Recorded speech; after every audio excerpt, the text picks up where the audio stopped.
Hi guys, this is static extension position full walkthrough, and this is a really challenging, mainly upper body exercise, but your pelvis is involved, your feet are involved, your hips are involved, everything's involved basically. If you have wrist pain or shoulder pain, this probably isn't going to be the exercise for you, but feel free to give it a go. Make sure that you come out of it if it is problematic. If it is problematic for you, then have a look at the younger brother and sister of this position, and you can try static extension position on elbows, or you can try static extension position. And both of those are a little bit easier than what we'll be doing today. This is like the big daddy of this family of movements. You're going to need something that you're going to put your knees on and your hands are going to go on the floor. So we're elevating our lower body off the floor. This chair works quite well for me. In an ideal world, I'd want it to be a bit wider, but it's fine for the purpose of the video. You want something that's fairly firm. You don't want to do this on a sofa or a bed because it's going to wobble your knees, and therefore that's going to wobble your pelvis, so you won't get the pelvic alignment stuff happening. But it could be like a coffee table with a cushion on maybe, or an ottoman, or a chair like this will work quite well. The higher you go, the more difficult this is going to be. So you can choose something that's a bit lower and you'll be modifying it if it's kind of like early days for you.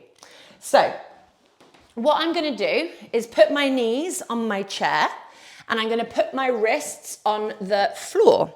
My toes, my ankles, my knees and my hips are in alignment with one another. If this was bigger and my legs weren't hanging off the side like this, I would want to be pointing my toes so that I flatten the fronts of my shins towards the thing that I was on. So if I was on like a bench, I would be pointing my feet like that rather than having them hanging. Trying to get a little bit of cramp in the arches of the feet, and it will just help you to get better pelvic movement if you're doing that. What we're doing is walking our hands slightly further forwards. We're spreading our fingers wide, really trying to straighten our fingers and separate them as much as we can from each other, grounding the palms on the floor so we're really feeling a stretch through the fingers. Our shoulders are above our wrists, but our hips are slightly further forwards than our knees. So we're not like this, with the hips above the knees, with the shoulders behind the wrists, but neither are we like this, with the shoulders really far in front of the wrists either. The shoulders are above the wrists. We're going to roll our pelvis forwards to create an arch in our lower back. That's putting our pelvis into extension, and it's putting our hips into flexion. So if you start feeling the fronts of your hips cramp or your lower back working really hard, that's to be expected. If your lower back is hurting, don't do the exercise. Work is different to effort. No, work is different to pain. And then we've got the pelvis rolling forwards here, but I haven't taken the shoulders in front of the wrists. Shoulders stay above the wrists, my elbows stay straight, my hands stay flat, my fingers stay active, and what I'm doing is I'm sinking into my shoulder blades. So my shoulder blades are touching behind me now.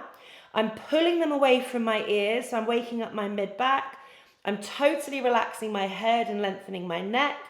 I'm going to roll my inner elbow armpits forward slightly so that I'm waking up the external rotation in my upper arms. Keep rolling the pelvis forwards, and it looks like this. I'll set my timer. We're going to do this for a minute, but you would probably do this between 1 minute and 3 minutes. Your face stays relaxed.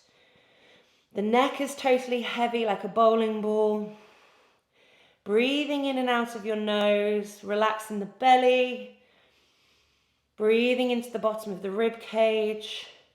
Rolling that pelvis forwards to close up the front of the hip. The hips are in front of the knees. Remember, if you're on something different to me, you want to be pointing those feet, getting the arches of your feet. To be fair, I can actually just do this even though they're floating. I'm getting that cramp happen through my left calf, and it's making me feel like I can get a little bit more movement in my pelvis, which is nice. As you get more tired, you might just need to stop.